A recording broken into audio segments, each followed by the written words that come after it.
sticker mules.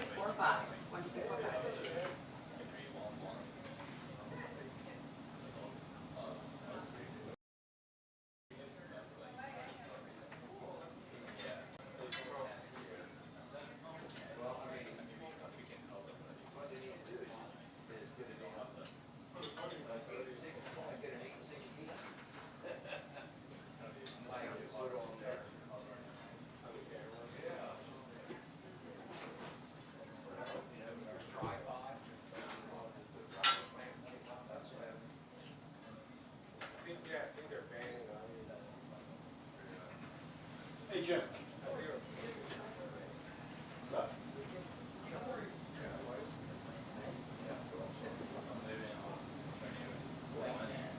Well, it's you.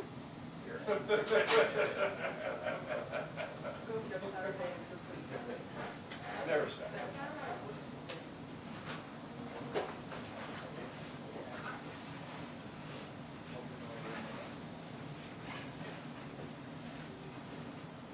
I don't hear the show if you're in it, guys. Yeah, I heard you getting it.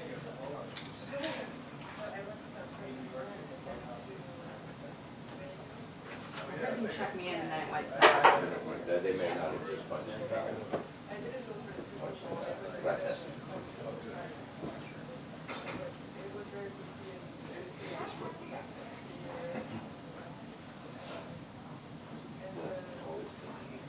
Yeah, yeah.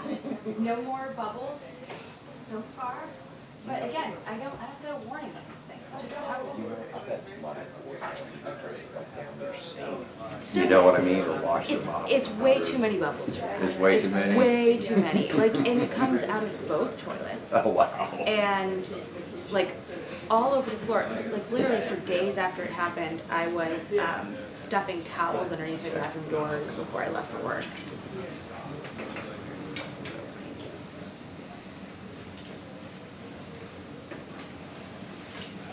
Okay, here we go. I don't hear anything yet.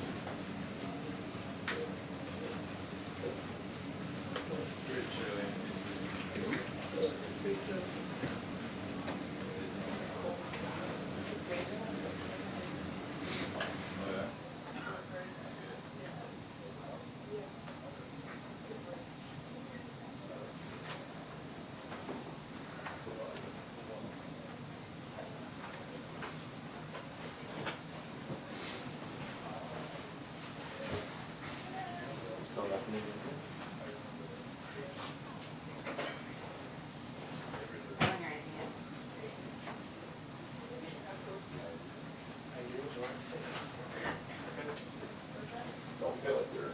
It's probably hot. Oh, hurt.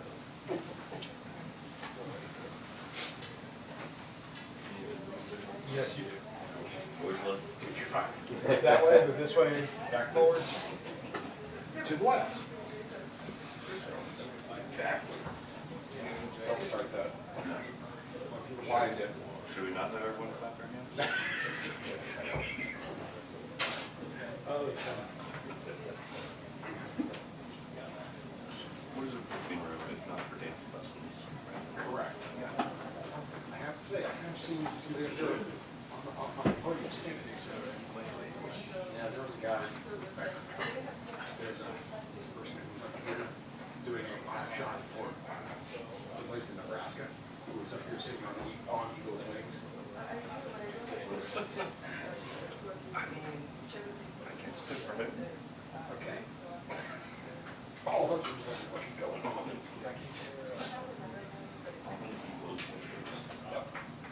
I mean, I guess it's good. Jackie, your choice. Figured.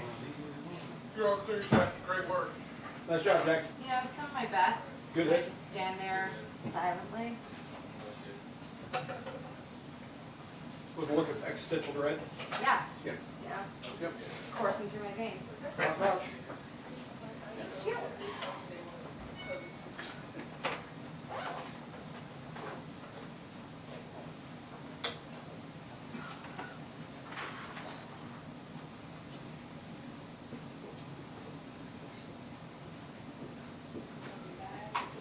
Hey, Jackie, you still have the earpiece? No, Okay. I use my own earpiece. Ah, Great I see it. Good job, Jim. Always.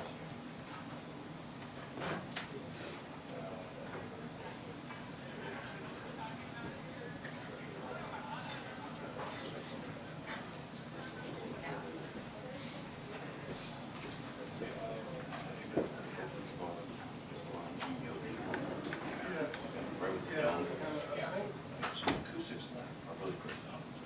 You really hear good vibe. I'm refrigerating two of us. I work on it. It'll be like 8 o'clock. Usually people sing. I'll put acoustics and I just start singing. It happens so much. And I would grab that. start. That's actually. And it was like working on every point. I can't hear because there's people singing. I go out there and it was like 4 kids from the age of like 13. They're all singing. I'm like, I can't. Oh man, you call it clowns. That's the moment that hit me with like, I am an old man blowing that cloud. Get off my lawn. You got a great mind. I'm getting kind of this once in a lifetime experience. I leave my room, come back. Mommy, you're over here with us.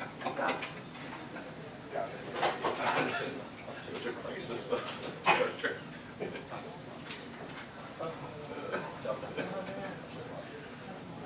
You know what? There's going to be. Oh, how you doing? Double. Okay. Complex. I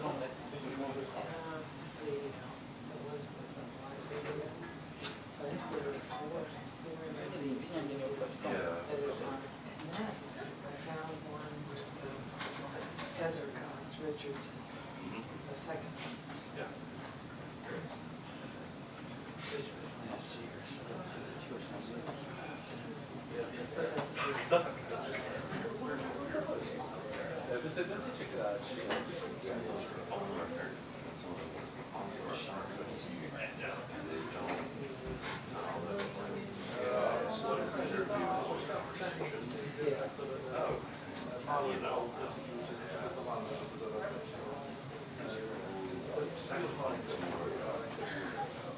Sorry for the interruption. This is Will from Golden State Times at the newsroom. If you would like to help Golden State Times, all you have to do is share the stream. Click the thumbs up button and get your friends in here. Thank you for entrusting Golden State Times as your news source.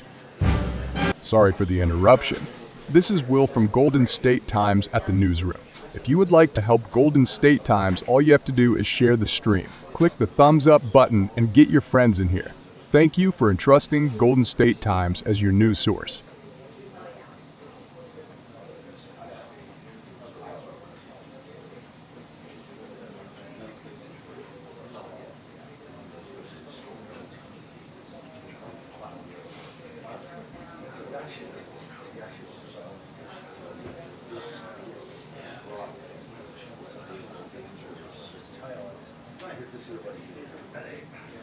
So I used to tell Josh that some of the movies I used to find, some of the movies that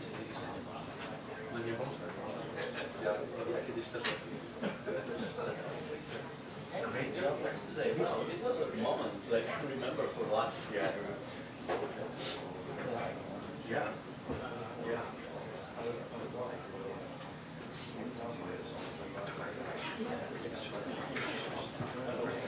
I mean, it's just. Yeah. So that's the layout. It's just amazing.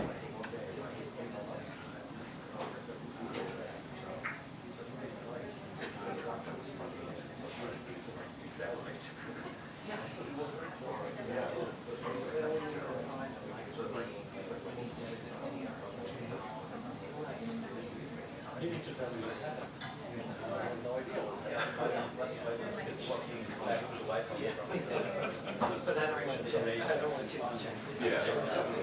That's the other That sort of thing. Oh, no, is that your water? Yeah. Might have added it to me. looks a little crazy, but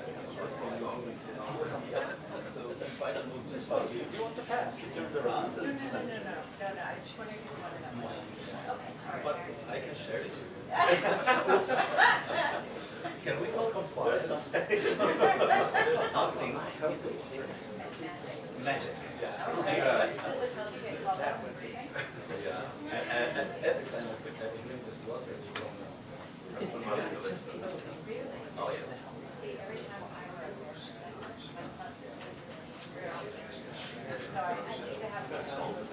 No, you don't Yeah. have one today. Oh my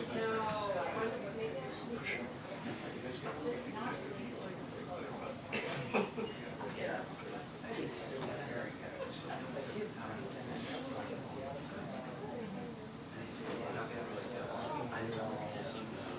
yeah, that's right. So, I'm writing a report analysis, just I've got 9 pages. You know, who was it, what reason, how they add up, that's not easy.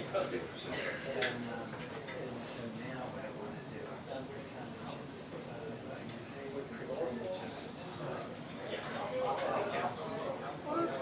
doing weekends, taking out weekends and holidays, before they came in, I had a conversation with Jan. She wanted to restore the briefing. So I would say, put together briefings as it travels. It's like 90%. I say,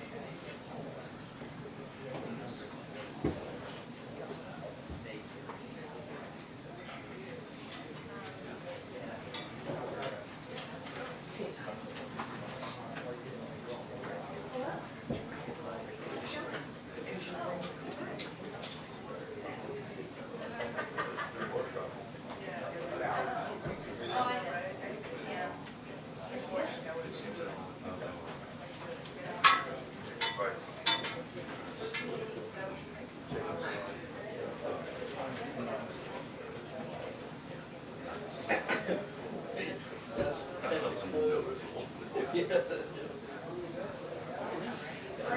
Is there a place I could find how these things show? I have a number for Sarah and for Stephanie, that one's easy, Sarah, and then for Kaylee.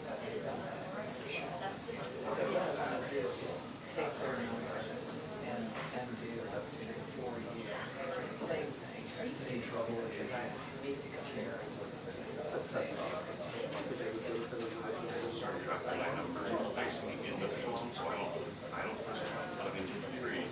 all the transcripts should be on, the work I process. Trying to go back and try to do some comparisons, I go back to that. There's numbers, you've married,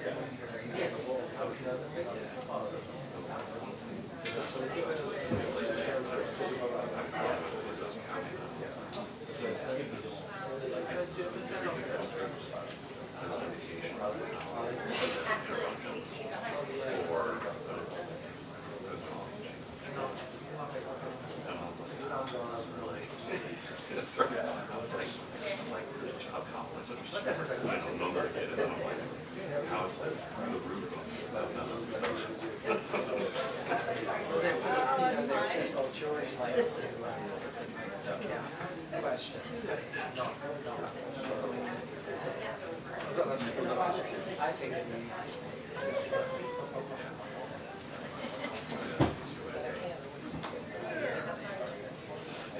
But I can't really see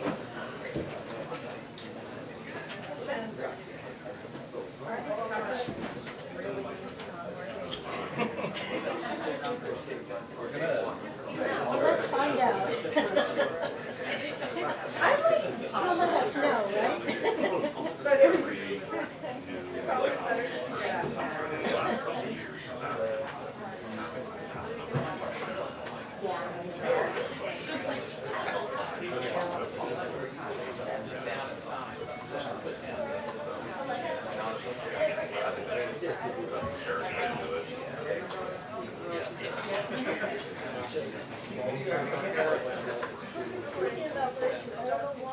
briefcase on the podium.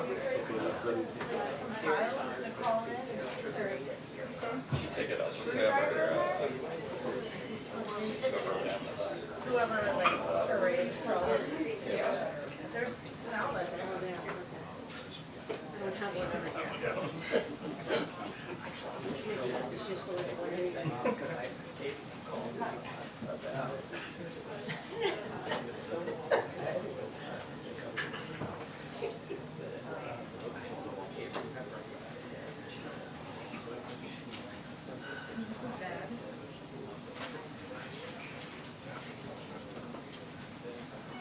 Is there a new Wi-Fi? Hi, Colin, I haven't seen you in ages. How are you?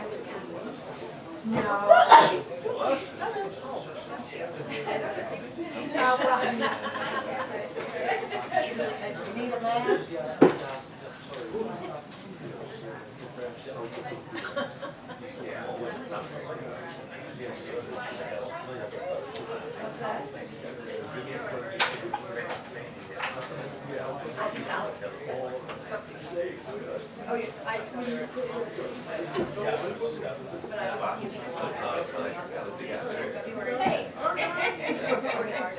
I think it's just like, it's easy if you're just short, like, you're right in the room and everything else is closed, you know? Yeah, I mean, it's you're definitely dominant.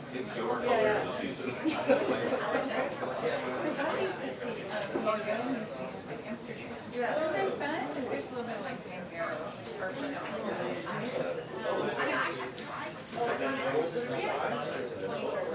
it's a little creepy. They go there close to me. Yeah, so I thought they were fun. No, seriously. Where do we do some kind of deep classes? I was having this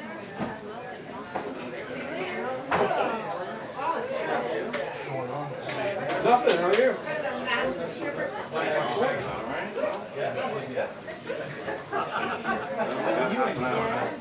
What? What? Seriously? I just got that, yes. Awesome. I wouldn't lie to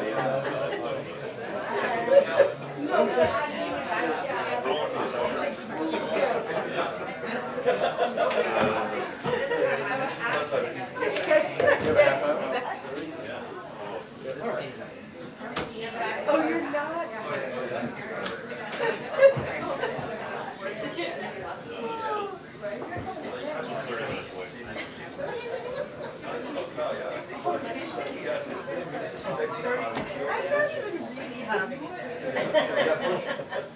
That's true. I've seen bigger days. Which is not one for me. Not a lot. Briefing now. We work on your house. Yes, I thought it was a joke. Yeah, not a joke. Okay. Oh, no, is it really? Yeah. Oh, geez. Bigger closet. Office closet. It's still in the trash. they couldn't have told us that they said it was the newspaper. Yeah. Work on that. Alright, I am gonna leave my card over there. And then plug back. Not much. It's I'm trying to get there. Yeah. What college? She's a Rutgers. I have been known to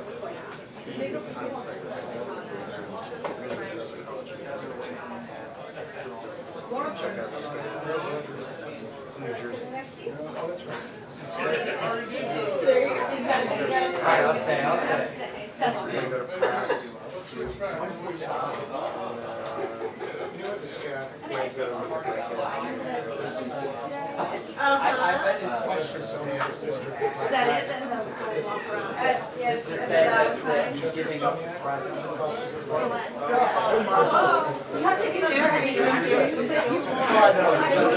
agenda's pretty extensive, but there's a way there for like. He's just showing up to you.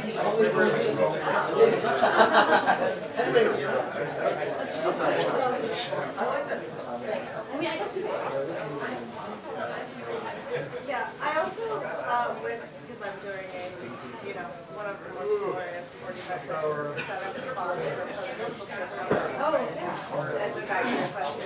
Oh, good, I was okay. like, wait, you said there, she said she's gonna provide more details. Is she really gonna provide more details? I don't know.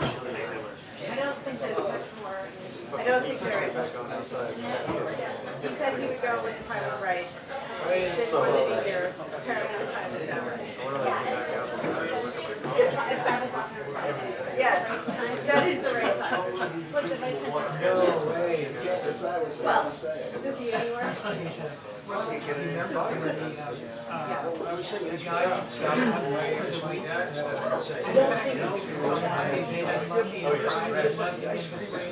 I don't think that's everything about the whole operation. He's just.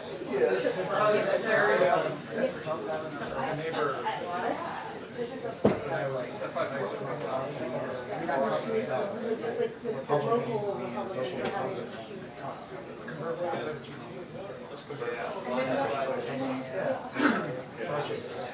Well, that's all. Maybe by going to that part of Ohio, they were going to go. Oh, no, Those are fun cars. Traveling guys are very. Yeah. it's We really drove across awesome. country.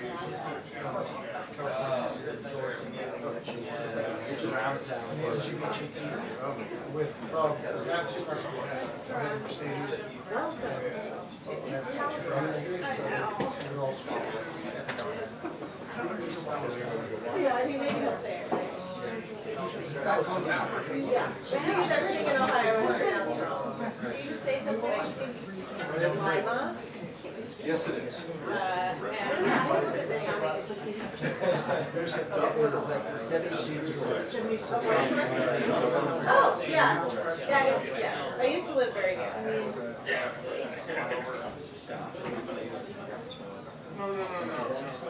But it does make a difference someone who is willing to speak to all Americans, including those that hate him.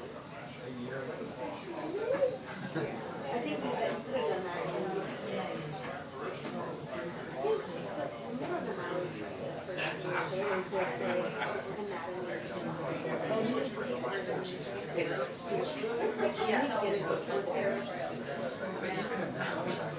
That, it was too late.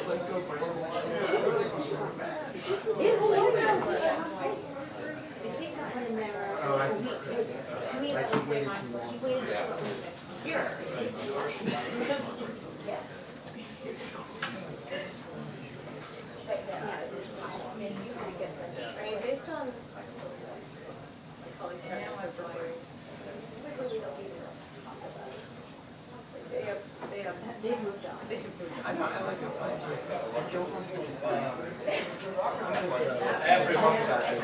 This thing that is like, yeah. There's a big rain, well, and then they derailed, and then they had to like burn off the contents of the train to avoid a big explosion of the train and its contents. But as a result, there's a giant cloud of train contents that were not toxic. Technically, but it's reaching. I didn't tell which organization,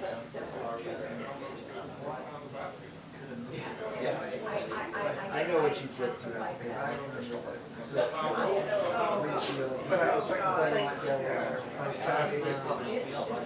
It's happening. It's gonna happen.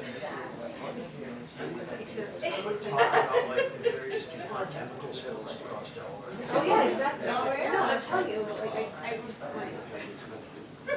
He's gonna talk about how much he loves today, right? Yeah, it's either one. Oh, this is a rare. it's gonna test. This is, yeah. Test to solve. I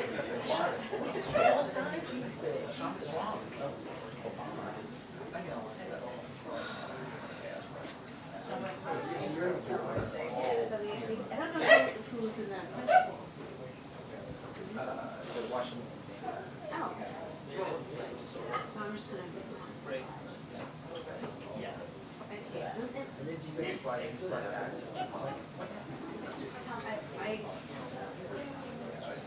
And what I believe is when I fly Pittsburgh, motorcade back.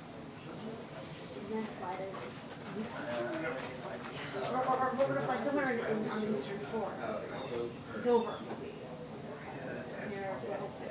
My brother is the James Bond expert. I'm unfortunately with that. Without him. So we're going to be unfortunate. We got off the plane and so I guess the plane likes to be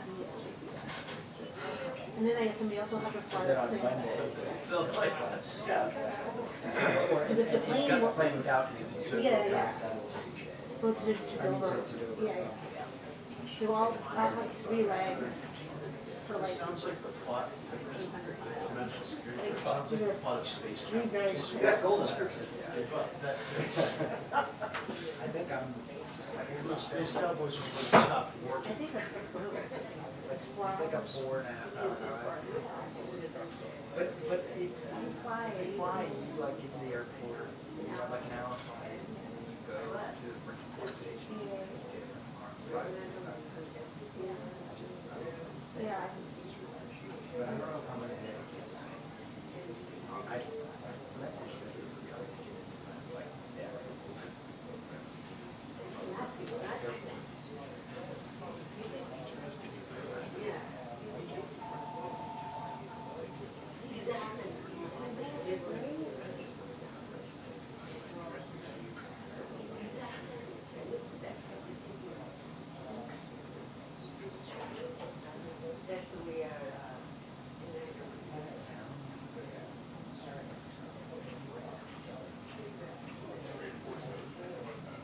I think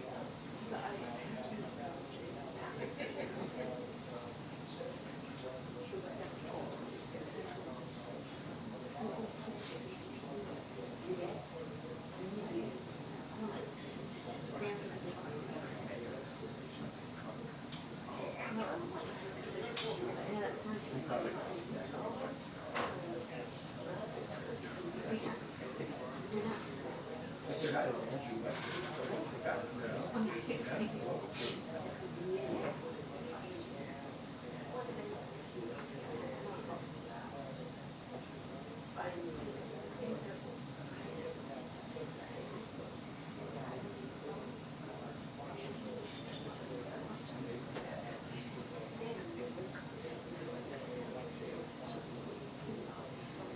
Right, the time is right.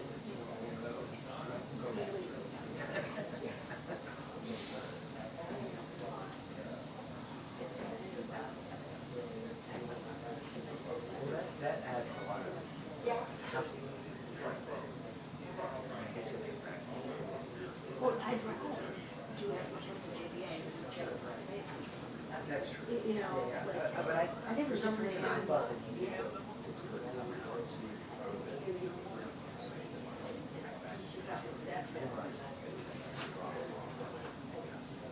Yeah, What's going on, sir? Not much, actually. then he'll flow from No, that no, to- it's good. I'm getting a compatriot his hard pass. I have to get an escort for him. Getting what?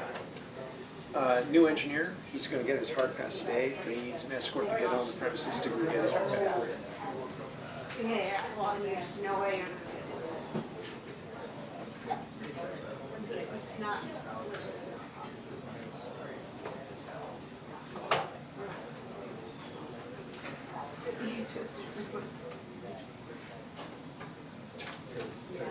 That they, I guess. Oh. Yes, yes, that's what they do.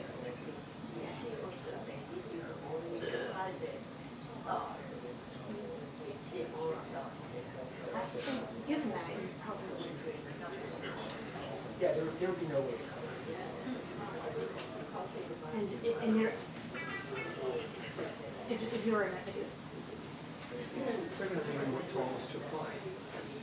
I mean, I guess it's a crazy scenario. Sorry, there. I actually got here early just because of that. Yay!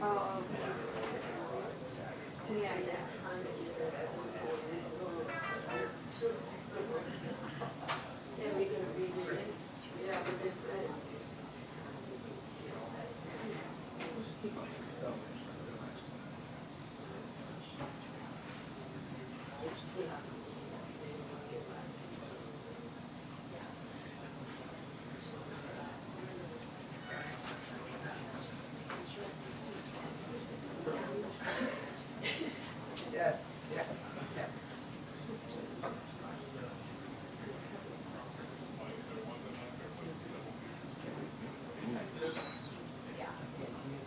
Is there briefing at 2 today?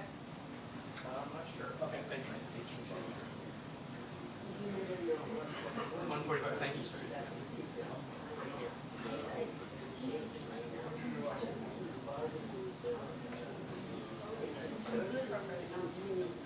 Sorry for the interruption. This is Will from Golden State Times at the newsroom. If you would like to help Golden State Times, all you have to do is share the stream. Click the thumbs up button and get your friends in here.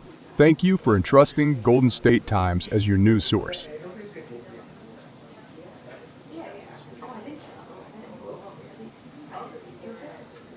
Yes. Yes, I know it.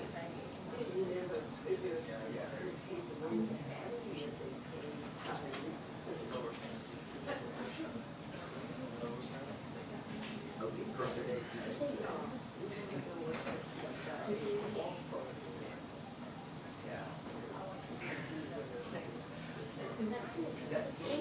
Yes.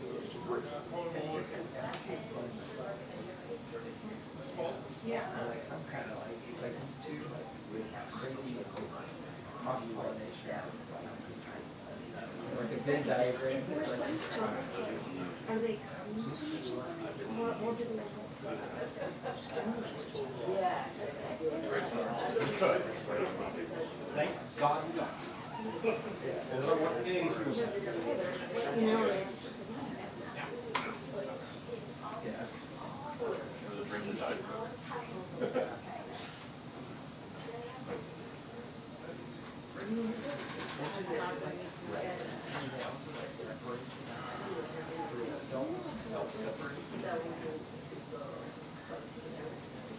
yes.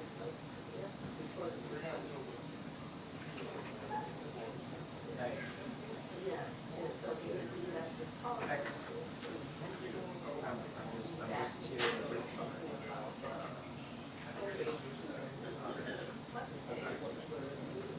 Yes.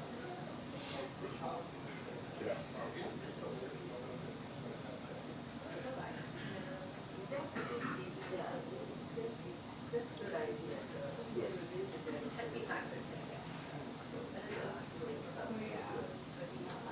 Oh. Oh, I really have them. Yeah. Right there by this one. It's at 10 a.m. I think I have. Doesn't it go to 6 or something? yeah, and what Well, it's let gonna us go. Let us go. without Yours is good. time. He will.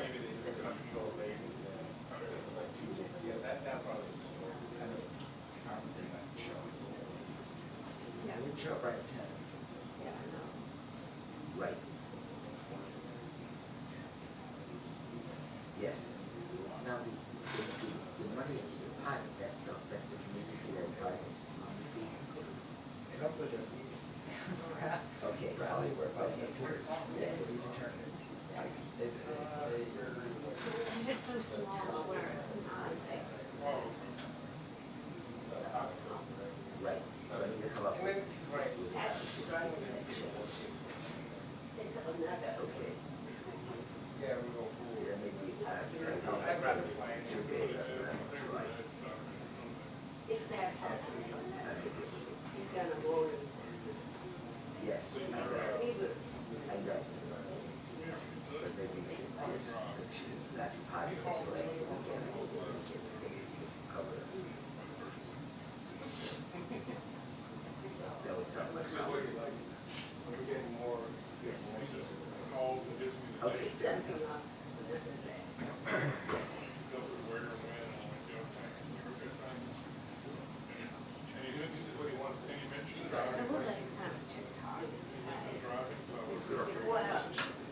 Okay. Yes. Yeah, thanks for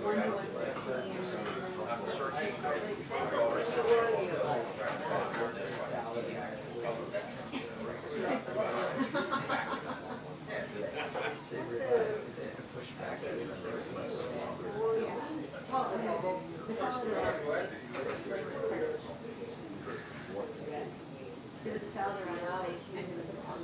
Right, right. They sent it back, and told me to be back in 15 minutes. Exactly. And they'll push the freaking back in 30 more minutes. Everything, and I will see the shield is now like grass. Thanks.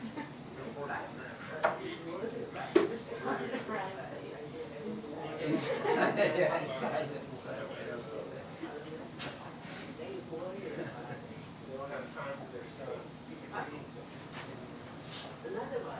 Hi.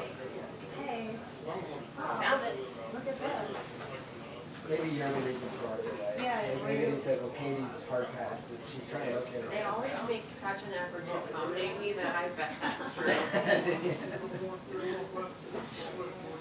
They really go out of their way. Oh, yeah. That's our impression. Yeah. I'm like paranoid about Erica has a company.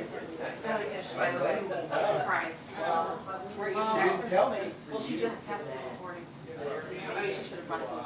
She definitely should have. You were so I feel like CDC is trying to hallucinate. They're like goosey, but like I feel a little like I don't want to get it from you. Oh, For me? Do you think Matt has it? No, she gave it to you, and now you're. And now, So that mask is about Pfizer. It's not. It's about you. It's not because you spent time with it. It's because No, I haven't seen Because her. Matt- I haven't been around her. I don't come in the office. oh, Matt was with it yesterday for a full. I mean, it was like an hour and a half. sitting right next to her. Yep. But I'm learning about this for the first time, otherwise I might. Maybe I should have shared that with you, but I feel like It's vital information.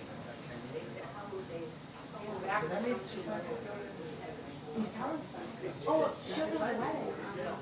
missing both She's things. missing the wedding too. Wow. That's shitty. That is shitty. She has time to think. But she was in Florida with at an old person's birthday party last weekend, so I bet that's what she had. Yeah, maybe she should stop taking so many recreational trips, Yeah. you know, just keep it professional. Yeah. You know? You don't need to go see your family or spend time with them or even celebrate them, you know? Thank you, Dr. Fauci. Yeah.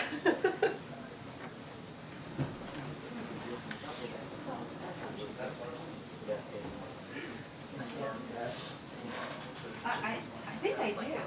And they moved the testing, location, which is a new place. But I found it. They had to do it. But they are very, like, you changed it.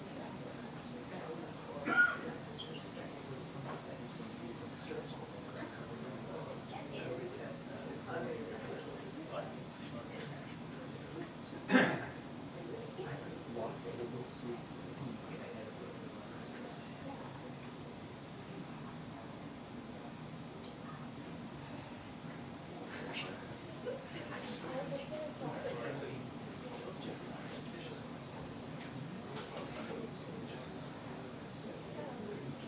Yeah, he's seen an accident about Jay.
just like, you walk further down like 2 Street to the mall.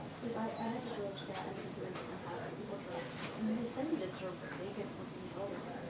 And then it's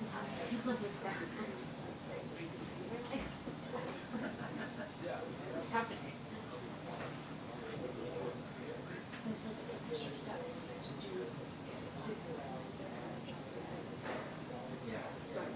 That's right.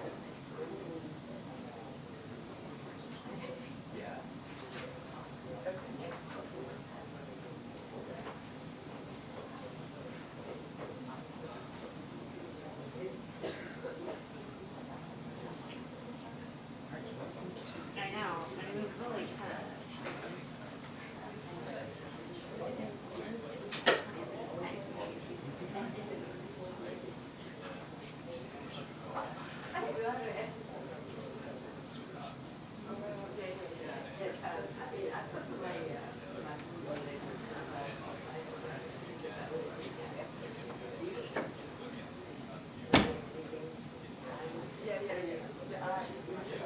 You got any intel on that?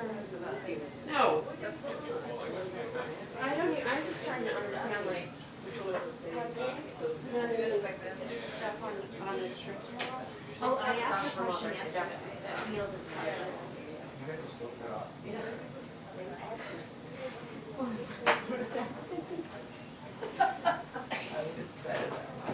I mean, it's kind of not though, like, I mean, it is better, I mean, it's all bullshit, like, we haven't really suffered from it, honestly, but. What did you do?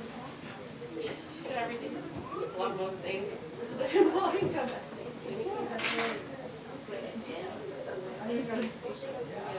Well, it was also nothing our, it's just nothing we did.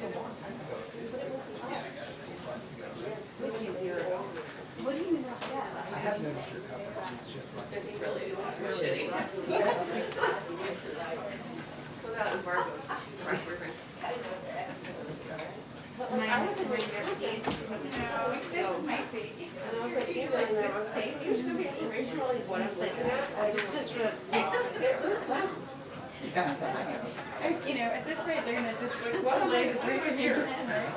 We've been sitting here trying to get up. I went for a walk, some Blue Jays. He says I'm pretty sure.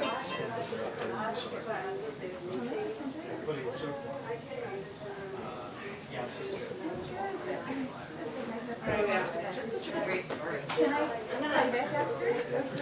Thanks.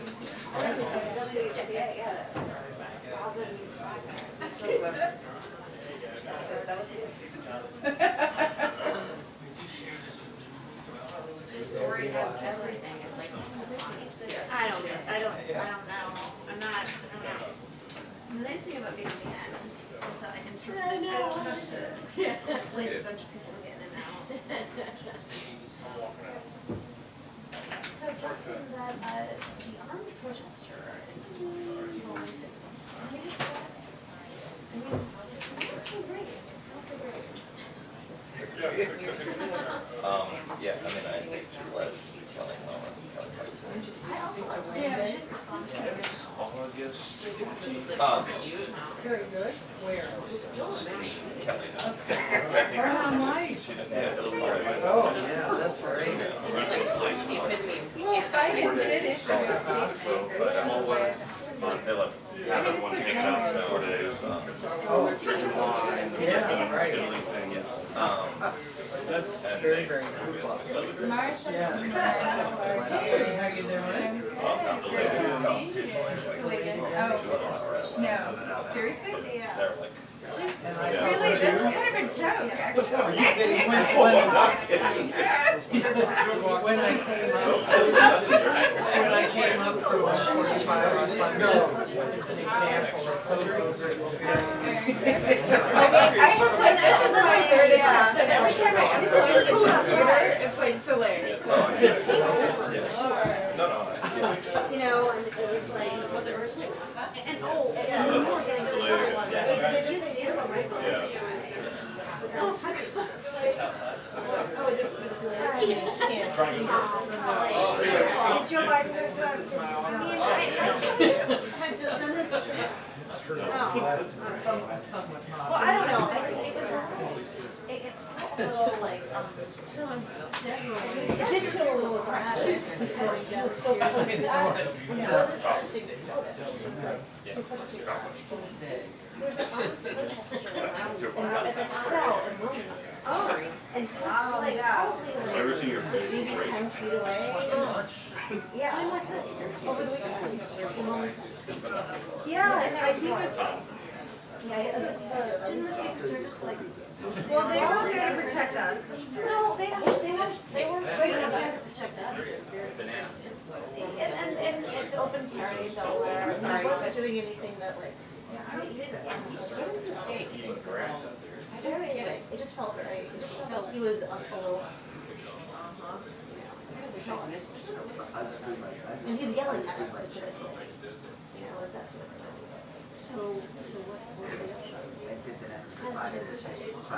I mean, like, there's one thing that they did that was, I thought, comforting, is they, at some point, they started following him around, because he had sort of a patrol when he was walking, and so he would yell at us, and he would walk around, and they were just following him. So they were, and they were very good. No, I mean, you can tell it was like, you know, they look at their words, and so I mean, I don't, everything else. agree. It's uncertain. Yeah. Yeah. Small and It's I definitely. So, yeah. don't, Today's understatement. and I don't know what we can do other than keep engaging with Secret Service. Yeah. The good news is the Secret Service is there and they're very good That's the thing that's weird about it, right? in this situation. Yeah, I, yeah. I, They were doing like, you wouldn't, there's nothing that you were like, to do different things. No idea. But like, it did make it like, is there any doctor that can do this? Sure, the wife did that. You know. And maybe if it got worse or if you had friends who were also, I mean, I think we'll yeah. obviously keep a conversation going with them, especially if it's happening. They're the ones, Secret Service is the ones who take over. So if they, Because even if you start it, and then it's just not, because it was not. so the issue there is like, there's no service or mags or dogs there, so they would have to come. But they're not service, right? They have, oh, they're right at Yeah, exactly, yeah. Or people, I don't know, I'm not, it's like, for this one incident, maybe not such a good incident, but this has happened before. There was a guy.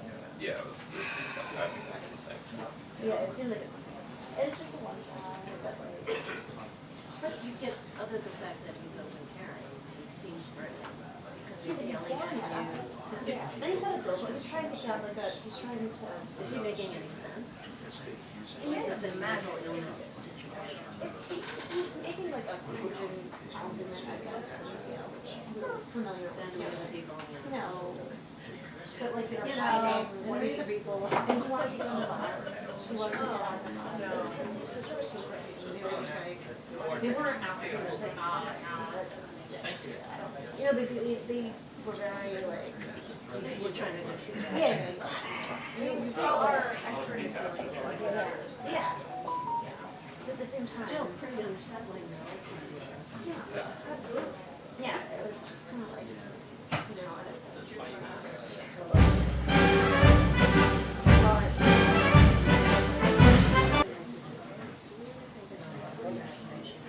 Well, there was a police report I called tomorrow, yeah. Yeah, I know, I was a police You signed officer up for too. that, that was fine. I thought, you know, I would find myself in areas where I was the only one who wasn't.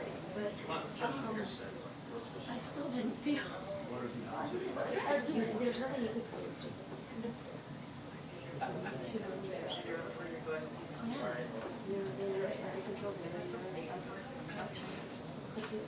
No, Space Force was just to rebrand part of the Air Force Trump. Which is the right to do. Yeah, He was within that, so I realized I'm like, obviously, you know, there's not. but he's coming right up. Oh, yeah. Just right up to the line. Right.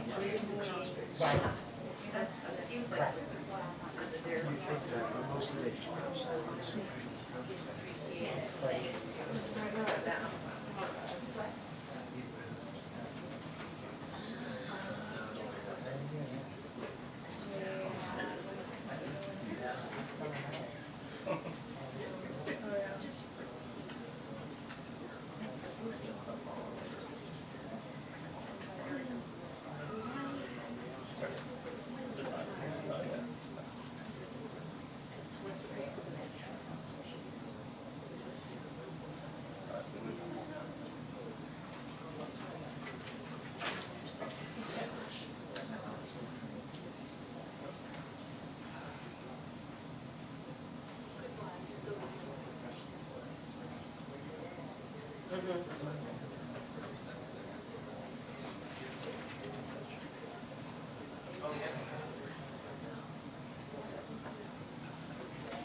So the way things are going today, I might hire the 12 of them.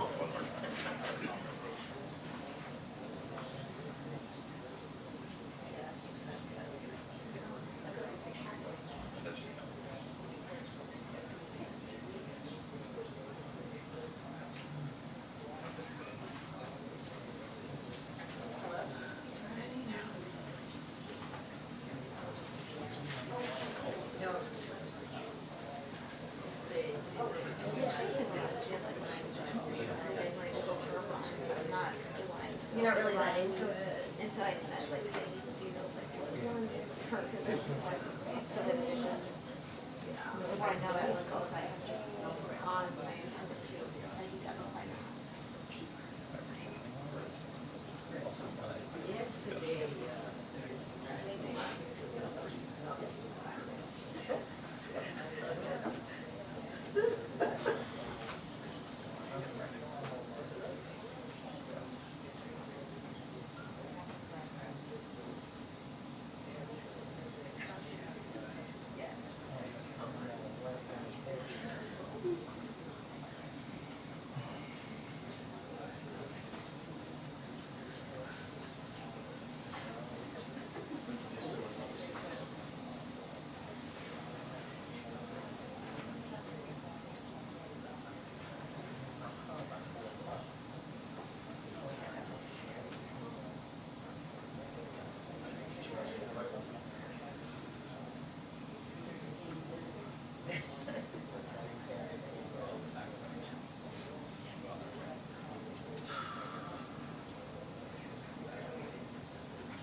oh yeah, going back, it's like, yeah, you can tell, you can definitely tell.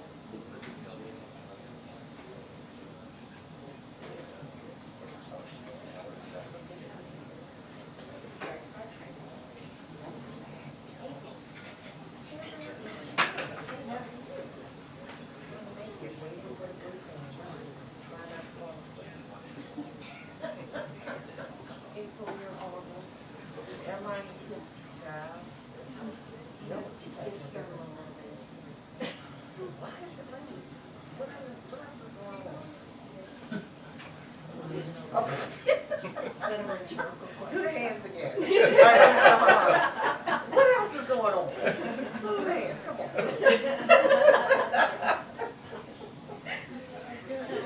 We're not American. Oh my God.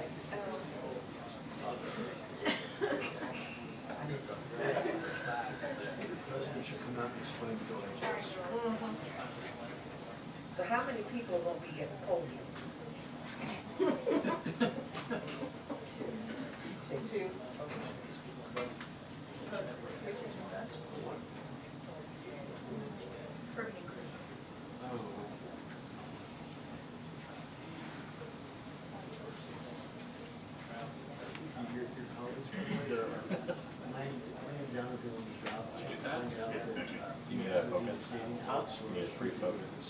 What?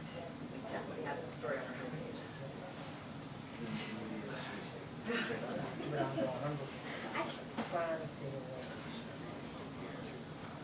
Oh, yeah. Literally like anyone is Las Vegas. Yeah, I not bought that. Oh, good for you. Very excited. And I might have been here. Are you getting married? It's our anniversary, and so my husband scheduled a meeting with his best friend.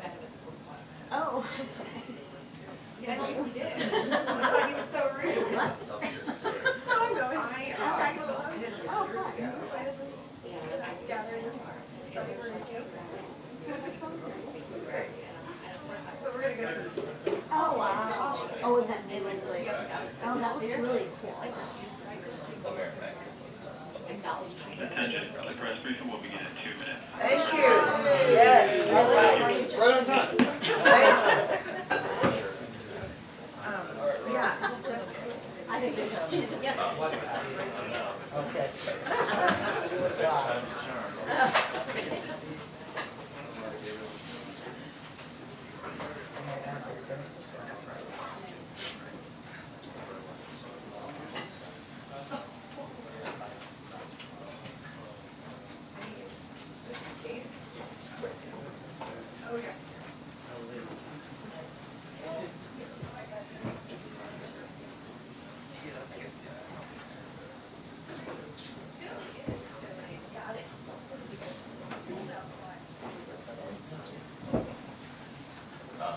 For this.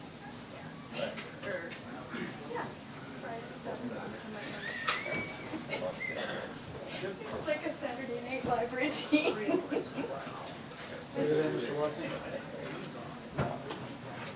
Hi, buddy.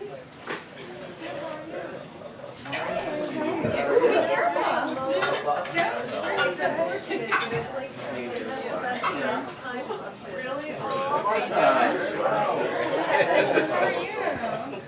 Good. How are you? Good to see you. But you know, we did the last you too. That's actually, you can tell everybody. Been there, done something.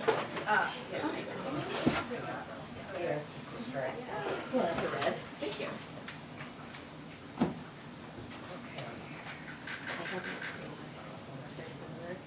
That I work in a hole.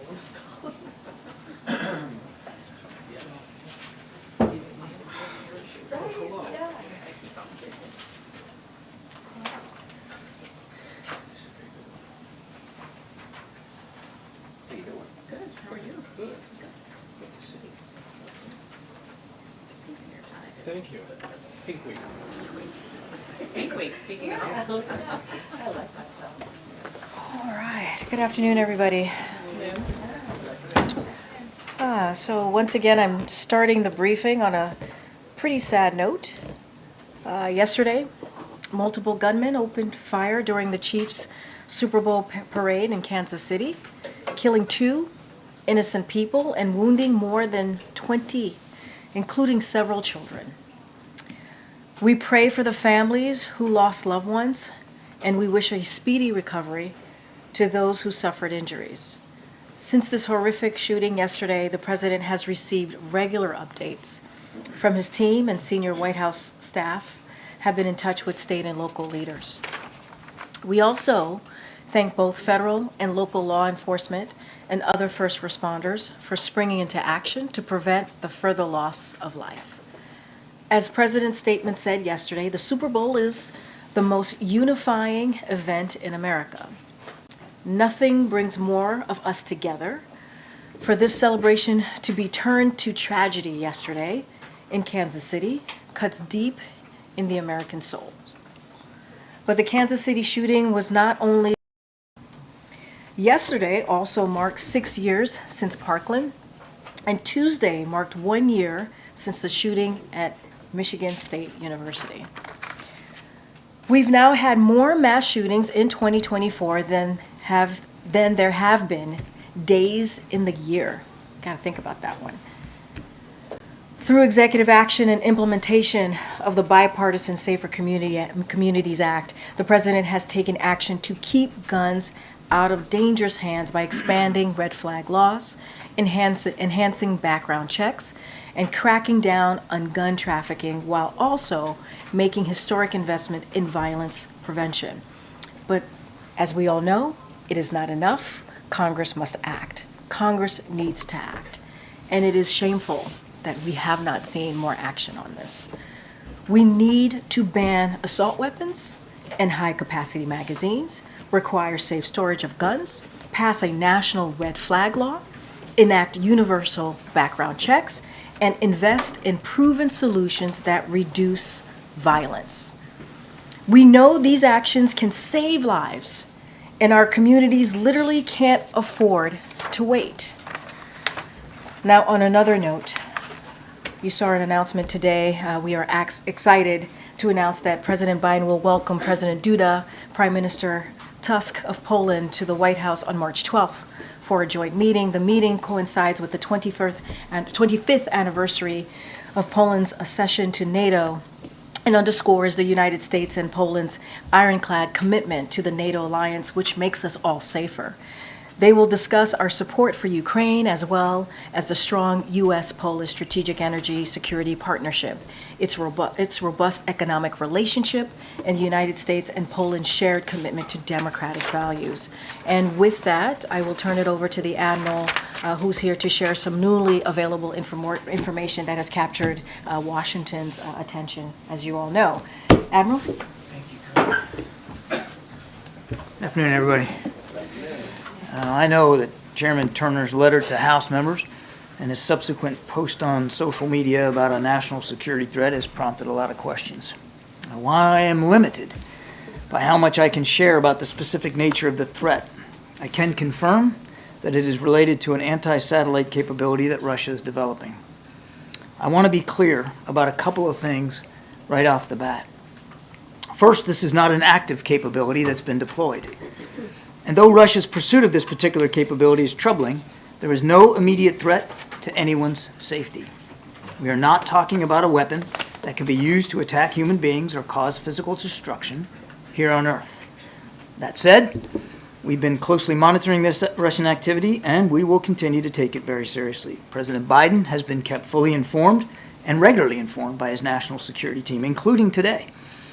He has directed a series of initial actions, including additional briefings to congressional leaders, direct diplomatic engagement with Russia, with our allies and our partners as well, and with other countries around the world who have interests at stake.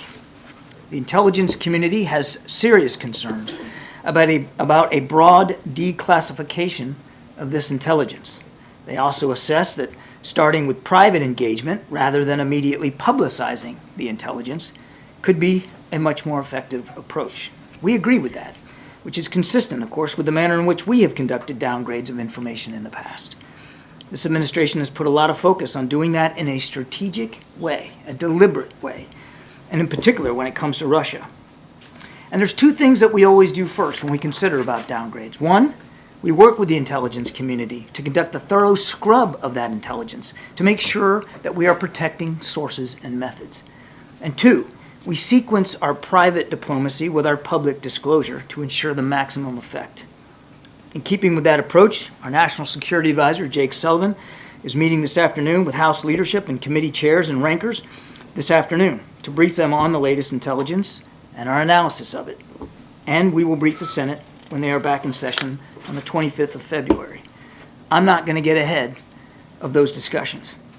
As I said, we make decisions about how and when to publicly disclose intelligence in a careful, deliberate, and strategic way, in a way that we choose. We're not going to be knocked off that process regardless of what, in this particular case, has found its way into the public domain. I can assure you that we will continue to keep members of Congress, as well as our international partners, and all of you and the American people, as fully informed as possible. Nothing is more important to President Biden than the safety and security of the American people. That's his top priority, and it's going to remain front and center as we continue to determine the best next steps. Now, if I could just briefly, I want to share a few words about the battlefield situation in Ukraine, where the fighting is incredibly intense in the east, particularly in a city called Avdiivka. It's a city that we've talked about several times before. Unfortunately, we're getting reports from the Ukrainians that the situation is critical, with the Russians continuing to press Ukrainian positions every single day. Avdiivka is at risk of falling into Russian control. In very large part, this is happening because the Ukrainian forces on the ground are running out of artillery ammunition. Russia is sending wave after wave of conscript forces to attack Ukrainian positions, and because Congress has yet to pass the supplemental bill, we've not been able to provide Ukraine with the artillery shells that they desperately need to disrupt these Russian assaults. Now, Russian forces are now reaching Ukrainian trenches actually in Avdiivka, and they're beginning to overwhelm Ukrainian defenses. The cost of inaction by the Congress is stark, and it's being borne on the shoulders of Ukrainian soldiers. We need Congress to pass the National Security Supplemental Bill without further delay. If House Republicans do not act soon, what is happening in Avdiivka right now could very well happen elsewhere along that front. So again, we need Congress to act right away. Good questions. Thank you. Addressing the matter that you addressed in your topper, can you address whether the United States has the capability to defend against the Russian anti-satellite system that they're developing?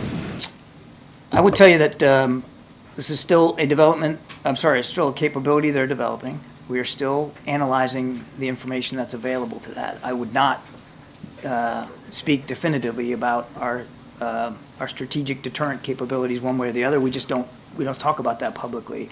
But we're taking this potential threat very, very seriously, and we are examining what the best next steps are and what our options might be. I want to reiterate, it is not an active capability, and it has not yet been deployed. Thank you, Admiral. When was the President first informed of this threat, and what's been his level of interest or concern? I don't have a specific date on the calendar. He has been kept informed throughout, and our general knowledge of Russian pursuit of this kind of capability goes back many, many months, if not a few years. But only in recent weeks now has the intelligence community been able to assess with a higher sense of confidence exactly how Russia continues to pursue it. And so the President has been briefed on this developing capability really from the outset and has been kept informed throughout. And as I said, today, including today, from his national security team. There's a term that's been tossed around in the last 24 hours or so, so I want to seek some clarity from you. Is it a nuclear weapon, a nuclear-powered weapon, or a nuclear-capable weapon?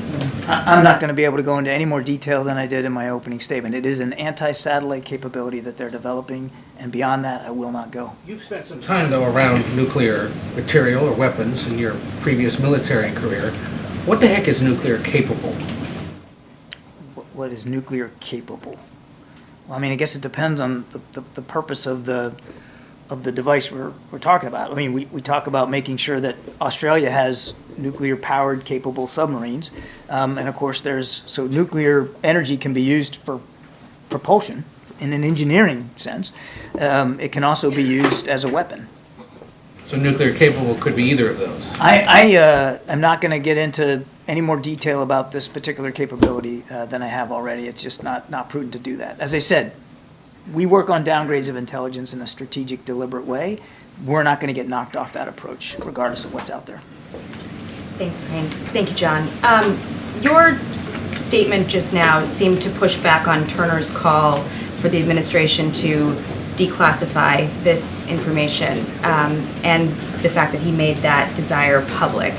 But the Intelligence Committee put out a notice about an hour ago that the language was pre-approved by the Biden administration. So are you saying that the language that he put out in his statement on social media was outside of what ODNI approved? What I'm going to tell you, Jackie, is that, and you've seen us do this certainly since early 2021 when 22 when Putin invaded Ukraine. We have been very careful and deliberate about what we decide to declassify, downgrade, and share with the public. And there's a process, Jackie. It starts with an analysis of whether information can be downgraded safely without violating sources and methods, without putting it in jeopardy our ability to continue to collect information and intelligence. Then, usually, there is an engagement strategy that goes along with that, where you talk to allies and partners, maybe the country in question, certainly members of Congress. You do that through intense internal diplomacy. And then, and only then, when that's complete, you work with the intelligence community on specific language to downgrade. What I would tell you in this case, and Jake mentioned this yesterday, we had already begun that process. The process of analyzing it, of making sure we weren't violating sources and methods, informing members of Congress. The president directed the team to start to inform allies and partners, including, not that Russia's an ally and partner, but to include diplomatic engagement with Russia on this. And then we would eventually get to a point where we would downgrade and declassify. So we were already on the sort of the arc of that process when yesterday this information regrettably found its way into the public domain in advance of our ability to do this according to process. Regrettably, though, if the administration had been working with the committee to approve language that would make all of this known to all members of Congress. If there's a presumption here that somehow the administration gave a green light for this information to get public yesterday, that is false. That is not true. That did not happen. We were eventually going to get to a point where we were going to be able to share it with the American people, and we still will, as appropriate. As I said in my opening statement, we'll keep you as informed as we can. Now's not that time for us to go into any more detail to this. Yesterday, officials pushed back on the characterization that allies and partners had not been informed and said that they had been informed. When did that happen? We are in the process, again, which is why we're not going to be downgrading everything here today. We are in the process of consulting with allies and partners. We are in the process of engaging with Russia about this. And we think, no, it's a crazy thought here, but we kind of think it's important to follow that process and do it the right way rather than just rush to put something out in the public domain. Okay, good. John, when we talk about the potential to cripple satellites can be used to drive everything from weather forecasting to wars. You say this is something that would not impact those of us on Earth. Why should Americans be concerned about a Russian capability that would target satellites? Any anti-satellite capability should be of general concern because you're right. There are private and public satellites circling the Earth every day. They do a number of things. Well, you talked about you talked about some of them there. Communications, command and control, What's the transportation. US's concern? What's the US's meteorological concerns, financial, commercial concerns. There's a lot of things the satellites do for the whole population of Earth, and so any capability that could disrupt that, and that could therefore have some impact on services here on Earth and across the world should be of concern to anybody, I think, and including the fact that we have astronauts oftentimes in low orbit that could be at risk from an anti-satellite capability. So you're talking about potential human lives here, too. We heard from leading lawmakers, including those on the House Intelligence Committee, saying, among other things, that this is not a immediate term threat. This is not an imminent threat. It is a medium to long-term threat. When we talk about medium to long-term threats, so Americans can feel comfortable with the state of this information, what does that mean? What time frame are we talking about in terms of the concern? I hope you'll understand I'm not going to get into too much more detail than I already have. I mean, as I said, I'll stick with what I said. It is not an active capability that is yet deployed. Marion, we're going to get around. Thanks, Karine. I appreciate it. Heard some members of Congress describe Turner's actions as reckless. Given how you started this briefing, is that how you would characterize what he did yesterday? I would just tell you that we have followed a very rigorous process about how to determine whether information can be and should be downgraded and shared publicly. We were and are in the process of that with this particular capability. And as I said in my opening statement, we're not going to get knocked off that process. We're not going to have our hand forced to get out there faster and further than we think is appropriate. Are you concerned that all members of Congress now have had access to this classified intelligence? That's really for Chairman Turner to speak to, since he made that decision to make it available to all members of Congress. This is based on... That doesn't concern the administration. Look, well, again, we'll let Chairman Turner speak to his decision about how to share the information. It is based on information that we, again, are still in the process of analyzing and sharing with allies and partners, and we're just not at a point right now. We don't believe we should be at a point right now to be too forthcoming in all the details of it as we work through this process. But as I said, as we do with every other downgrade, we'll get to a point certainly where we'll share with you as much as we can. But just to clarify and follow up on Jackie's point, since the chairman is now saying that some language was cleared with the administration, can you tell us what exactly he worked on with the administration and why that clearance was? No, I'm not going to get into that, and I'm not going to speak for how he came to make this decision. We have a process. We're going to stay on that process. Thanks, Karine. Thanks, Admiral. The Kremlin spokesman said today that the bringing up this issue of the Russian anti-satellite capability is a ploy by the White House to pressure Republicans in Congress to pass the supplemental and get aid to Ukraine. What's your reaction to that claim? Bollocks. Just one more thing, if I may. Thank you for that answer.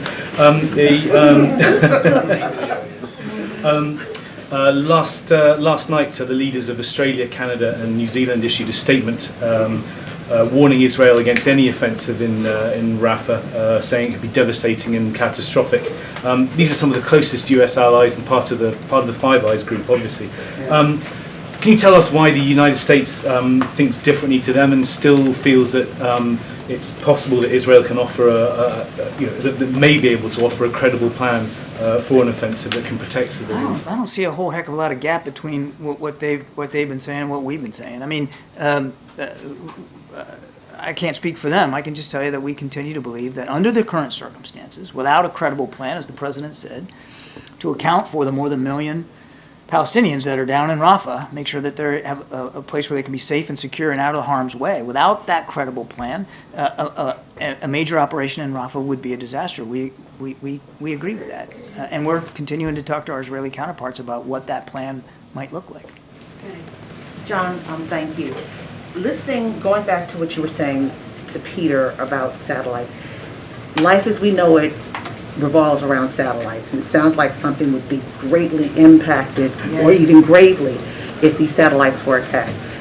When and how and why would the national security threat right now go up higher if something begins to move in a different direction? Can you tell us when that and why would it go up higher?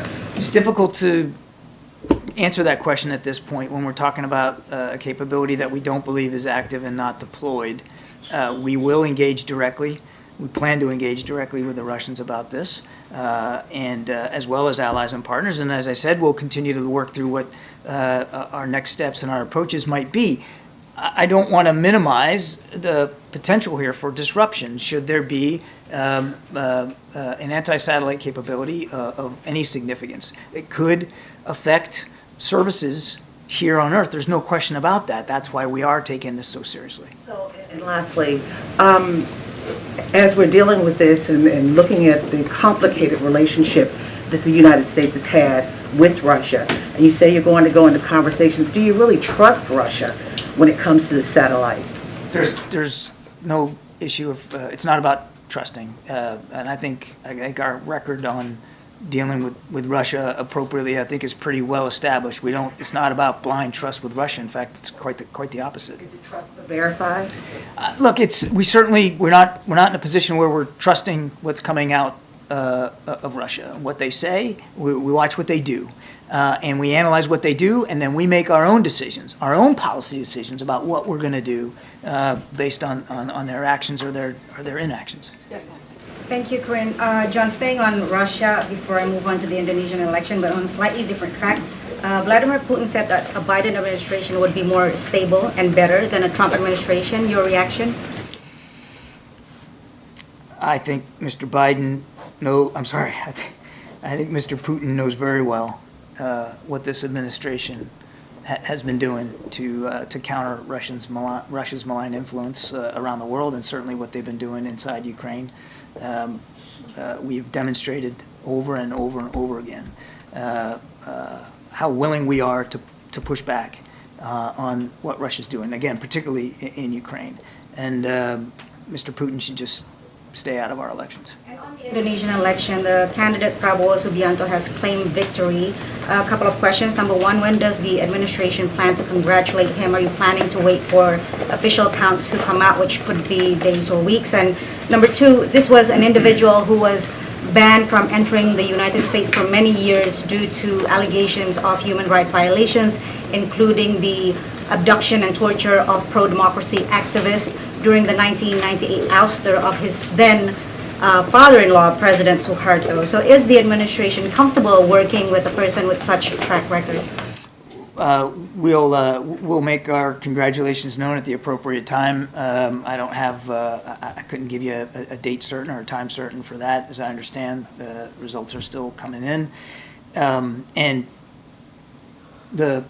we will respect the vote and the voice of the Indonesian people.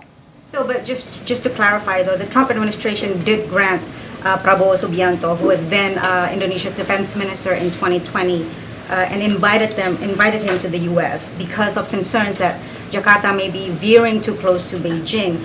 I wanted to know what the Biden administration's view is of balancing between American human rights values and geopolitical expediency. I think the only way I can answer that question is to reiterate that human rights, civil rights have been at the forefront, the very foundation of President Biden's foreign policy. There's not a conversation he has anywhere in the world with foreign leaders where he's not raising issues and concerns about human rights and civil rights. That's not going to change. You can take one more question on the House Foreign Affairs Committee today, hearing today on the Afghanistan withdrawal, accusing the Biden administration of reinventing the Doha Agreement and creating conditions that are ripe for a Taliban takeover. Could you give a reaction? We have talked and briefed at great length about the situation we found ourselves in when we came into office, and a Doha agreement that was agreed to by the previous administration. I would point you to every public comment and testimony that we have done before. I don't think I need to relitigate that. The president was faced with a stark choice given the decisions that President Trump made about exiting Afghanistan.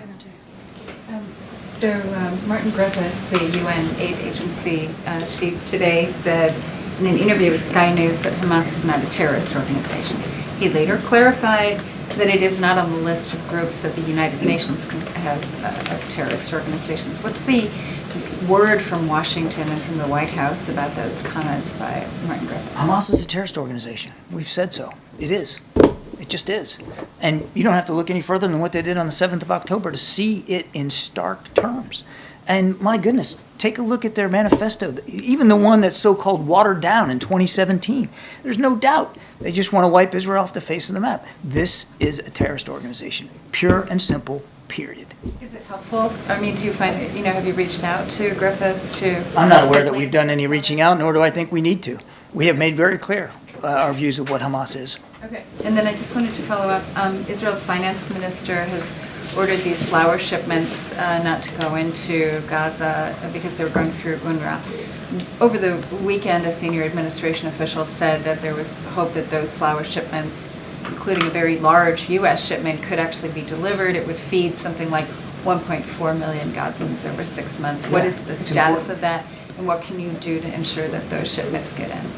I wish I could tell you that flour is moving in, but I can't do that right now. And all I can tell you is that it's absolutely critical as a staple for the Palestinian people, and we're going to keep working with our Israeli counterparts to see if we can get that port open to that flour. It's absolutely vital. They committed to allowing it in.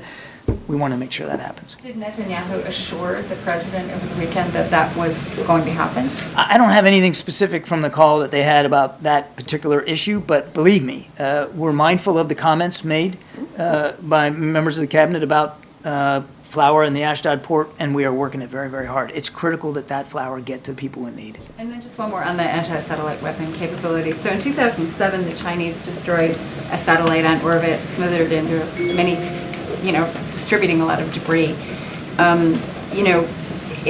At that point, there was a demonstration of a U.S. anti-satellite capability that was ground-based, basically using a weapon on the ground to destroy a satellite that was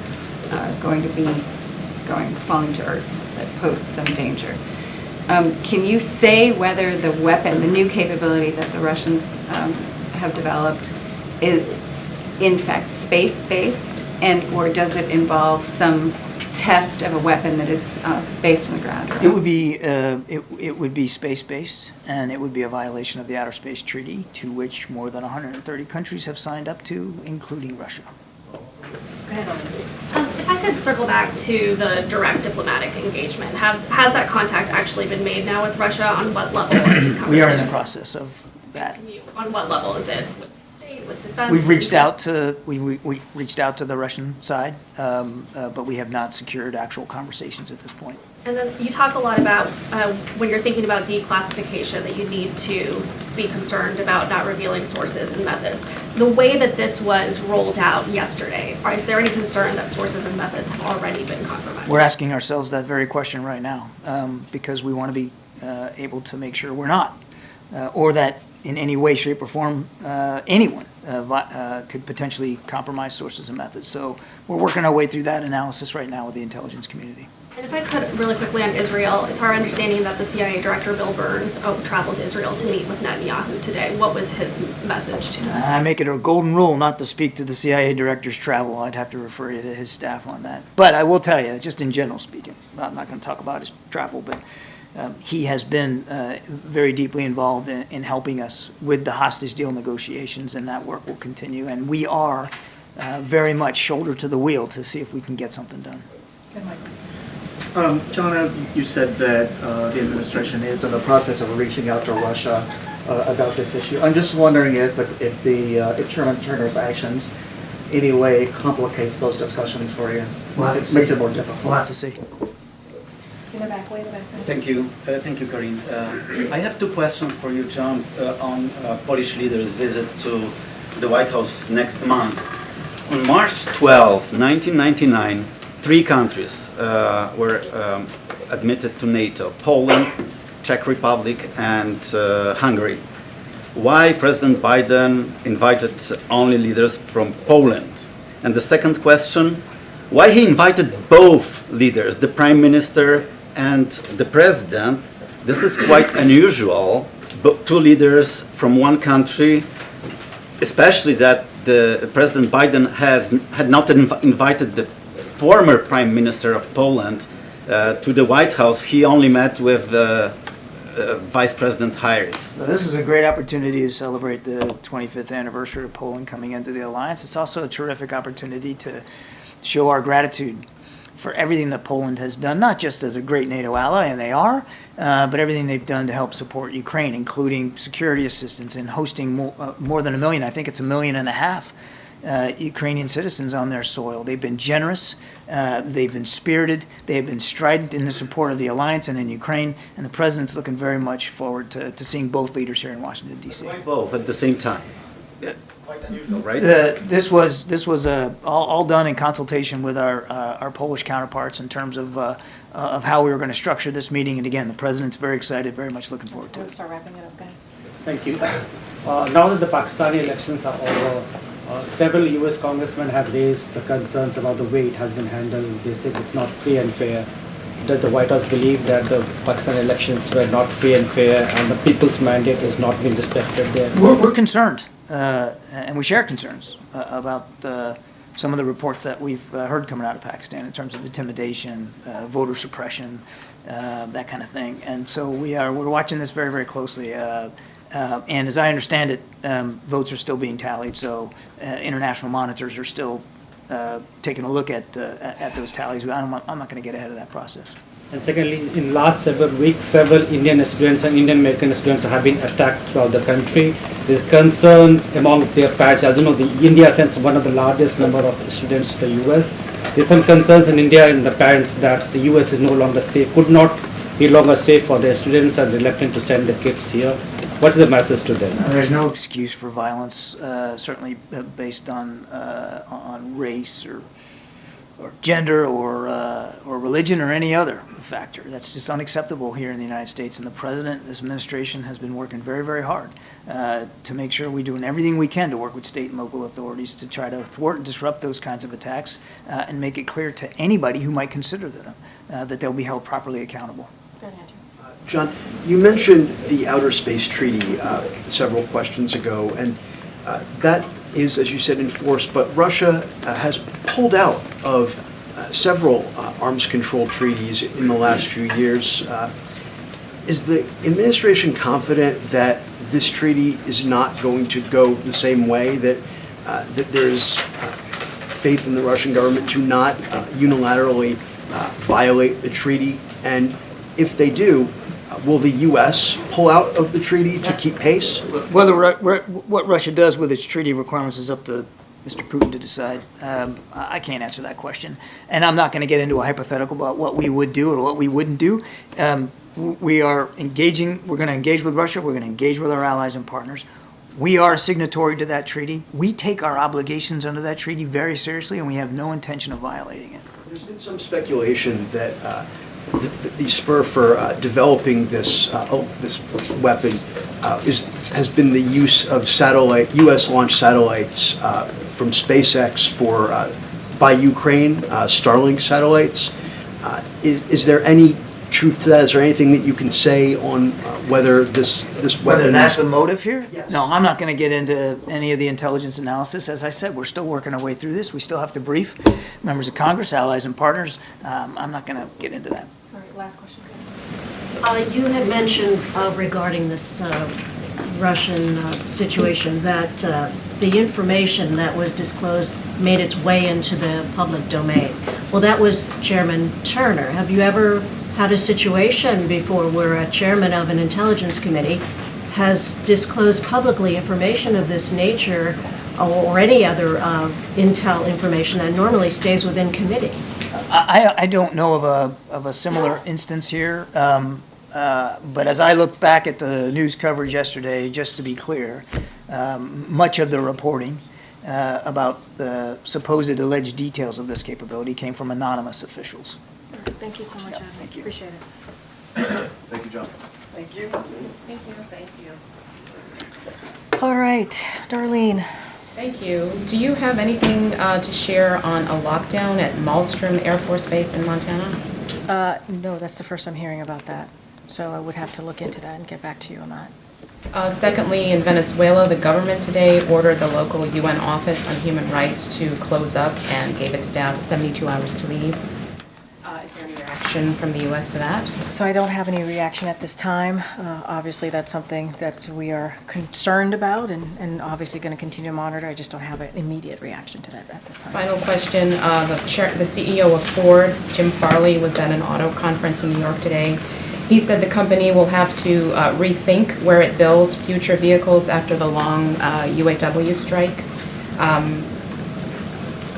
Could this be a downside of union negotiating such a big contract? And is there anything the White House or the U.S. can do to keep jobs from moving south? He's talking about moving auto manufacturing out of the U.S. after the UAW strike. Well, let me just say that the president takes that very seriously. That's one of the reasons, if you think about the Chips and Science Act and other legislation that, historic pieces of legislation that the president has been able to get passed, and obviously he signed into law, bringing manufacturing back to the U.S., creating more than 800,000 manufacturing jobs under this administration, obviously is something that he takes really seriously. He believes in Made in America. He believes in investing in America.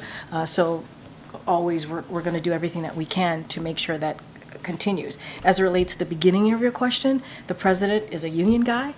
He believes that collective bargaining is the right of union workers. He believes that it is important, just like the UAW was able to, they were able to negotiate for their historic contract. They should be able to that. They should be able to ask for better benefits and better wages, And so that is something that the president is always going to speak for and is going to stand up for. You hear him say this all the time. Unions build the middle class, and he believes that. And as it relates to manufacturing, he has proven through Chips and Science Act and other, as I mentioned, other policies out there, that bringing back manufacturing here into the U.S. is important. It's critical. Creating good-paying jobs here in the U.S. is important. It's critical. We have to build an economy from the bottom up, middle out. Thanks, appreciate it. We've seen estimates from some experts that the new policy announced by the Department of Ed opening up the possibility of debt relief for borrowers could reach actually tens of millions of borrowers. But it could still be a while off, still in the rule-making phase, potentially more lawsuits. So what's your message to borrowers right now? We're looking at this news. How should they be looking at this process? Can they get their hopes up? So look, I'm not going to get ahead of commenting on what CBO is going to say. I'm not going to do any projection from here. The president has been very clear. It's kind of in line of what I said to Darlene about the importance for fighting for Americans, the importance of making sure that we give them a little breathing room. That's what the president believes. And when it comes to his student debt relief, that is that. We see there are families across the country that's crushed by student debt. And that shouldn't be, and it prevents them. It prevents them from moving forward with buying a home, starting a family. And so it is important that the president believes that it's important that we do everything that we can to do that. He has launched the most affordable income-driven repayment plan ever. That's important, and he'll continue to fight to deliver, to give relief to borrowers across the country. So that's not going to stop him. I hope that's what Americans continue to hear, that he's going to do everything that he can to make sure that we give Americans a little bit more breathing room. How confident is the White House that this new rulemaking approach will hold up in court? So look, we believe that this will stand up in court. We believe that that's one of the reasons why, obviously, the Department of Education published this new proposed regulatory text, and so we're very confident. We're very confident that that will occur, but it's not going to stop the president trying to figure out more ways to continue to make sure we give relief to borrowers across the country. And last, can you just tell us any more about what we should expect to see tomorrow when the president visits East Palestine? No, it's a good question. Obviously, we'll have more to share later today as we put out the daily guidance. As you know, and I've stated this before, the president, as you all know, is going to go to East Palestine, obviously, but he is going at the invite of the mayor. The president's going to hear directly from the people of East Palestine. This is a trip that he has been wanting to make, but wanted to make sure that it was the right time to do. Obviously, when the derailment happened, the federal agencies were on the ground within hours, and many of them have continued to be there, whether it's the EPA or FEMA. And so that's what you're going to see. We'll have more details to share later today, but you will see a president that goes out there, whether it's a red state, blue state, urban America, rural America, to hear and make sure that he is a president for all, especially when they're dealing with this awful event that happened specifically in this community. And look, one of the things that we've heard from this community, they do not want to be just known for one event, right? But at the same time, we have to be there for them. We have to hold Norfolk Suffolk accountable, which is what we're going to do. The Department of Transportation obviously continues to do that, and he will be on the ground and he will hear directly from the community. Get on, Jerry. Karine, so I just wanted to follow up on the Kansas City Chiefs shooting. Yeah. Does the president, he's often gone to the site of shootings, is he planning to go to Kansas City to sort of grieve with the people there in person? And well, what I could say is obviously, let me just say, and I've already offered up our prayers for the families who lost their loved ones, and to the victims obviously as well. Many of them are children. And it is one thing I can say for sure is the president is devastated by this and also frustrated. It is frustrating to continue to talk about and for him to put out a statement, or for me even, and I'm sure for all of you, to cover another shooting. And this gun violence epidemic is really destroying our communities. It's having an effect on our communities, and he is going to do everything that he can to continue to move forward with protecting our communities, but Congress needs to act. Congress needs to act. This is a president that has taken 24 executive actions on this particular issue. Obviously, we passed a historic piece of legislation in a bipartisan way just about 2 years ago. It is time for Congress to do more. We need them to do more. As it relates to travel to Kansas City, I don't have anything to read out to you at this time or anything to announce, but yes, it's important to go to the communities when it's needed, obviously when they've had such tragedy. But what is also important is Congress needs to act. This cannot continue. We cannot continue to see this epidemic. As I mentioned, several children were part of this shooting. When you hear that gun violence is the #1 killer of our kids here in the U.S., that's not okay. Is the president, On that issue, on is Kansas the City. president planning to speak to the victims or the families of the survivors? And then I have another quick question. No, totally understand. Look, don't have anything to read out on that. The president is keeping regularly updated by his team. Obviously, they're going to continue their investigation on the ground, and we're offering all support needed to law enforcement and also obviously the community. But again, this is something, it is incredibly frustrating. It is incredibly frustrating.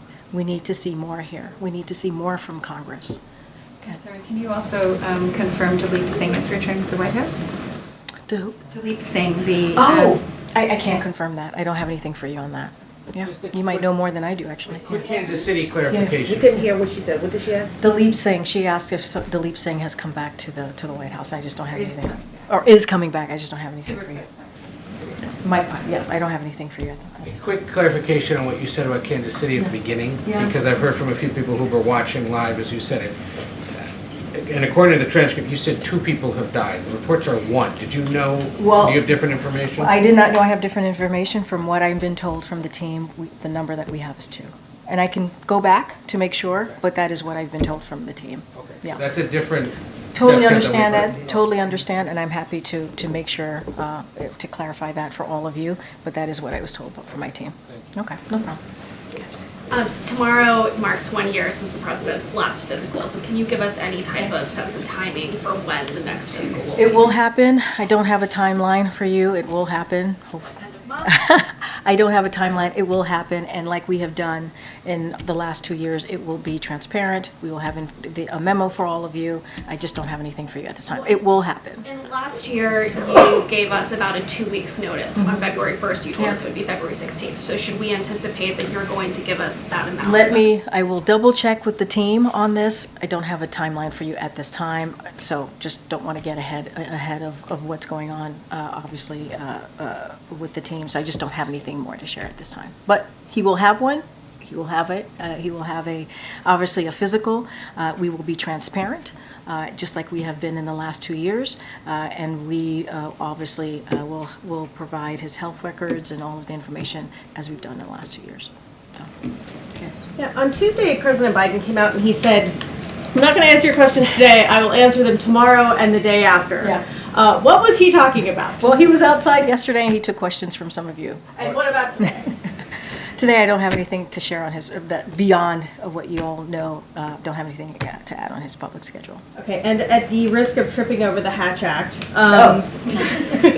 Is that what I do? Trip over the Hatch Act? No, I'm all over it for you. Nikki Haley recently made a pronouncement about President Biden's near-term plans, and I'm hoping to get your response. I will quote what she said over the weekend at an event. Quote, "My bet is 30 days from now, I don't think Joe Biden's going to be the nominee. You're going to have a female president of the United States. It's either going to be me or it's going to be Kamala Harris." I'm going to be very careful here. As you just stated, there's a Hatch Act. I am a federal employee. I cannot speak to Nikki Haley's, I don't know, magic ball that she may have or whatever it is that she's trying to predict. I'm just going to be super, super careful here. And the president is obviously, you know his intentions for 2024. I'm just going to be very mindful. And he doesn't have any plans in the next 30 days to... The president... stage left.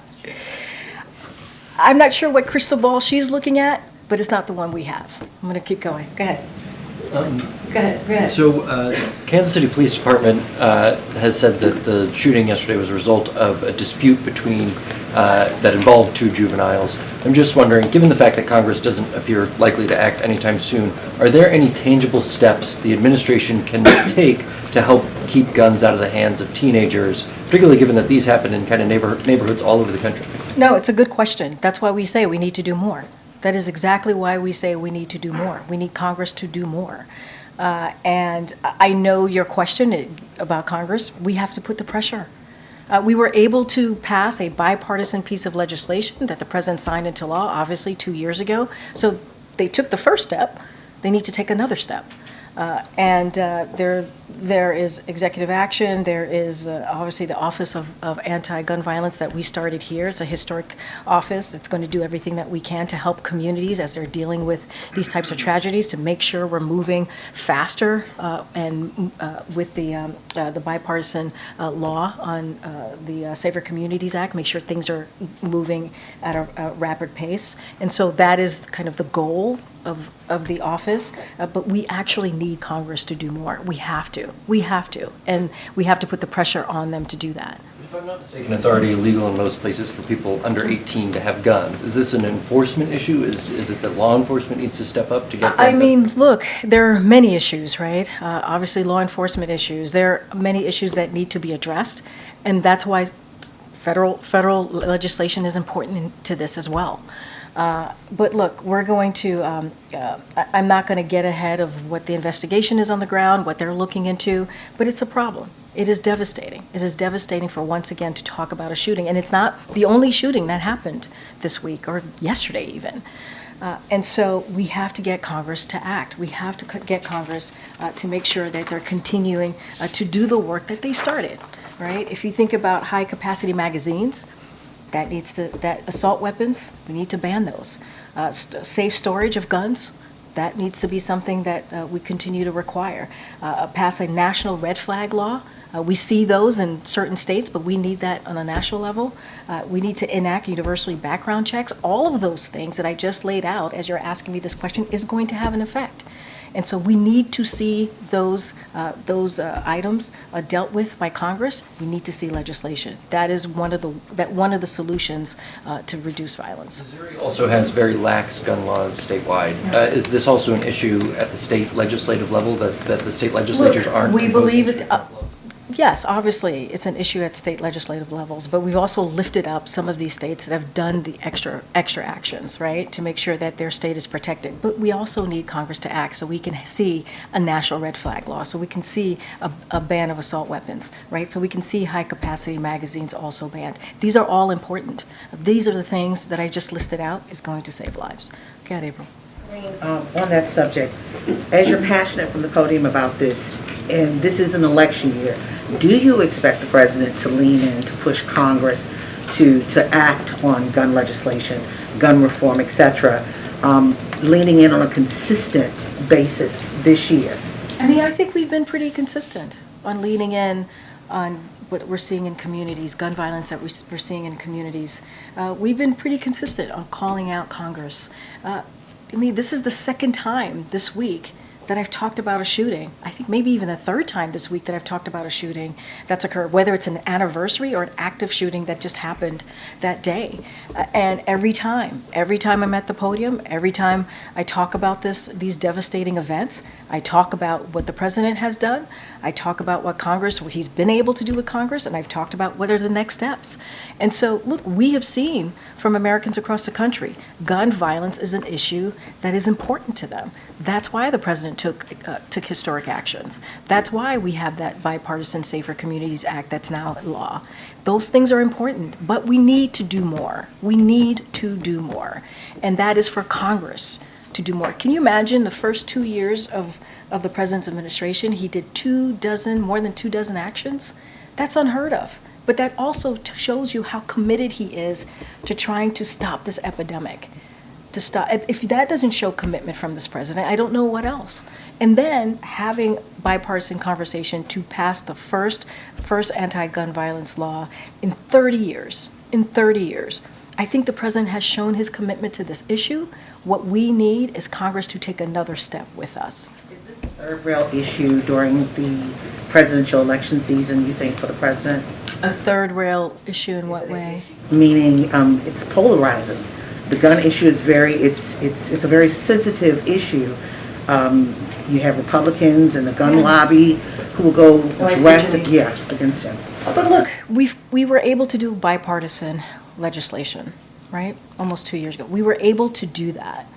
So obviously we have their attention. Obviously there's some care about what's happening in our communities. But we need to get them to take a step further, right? The gun lobbies cannot own this, right?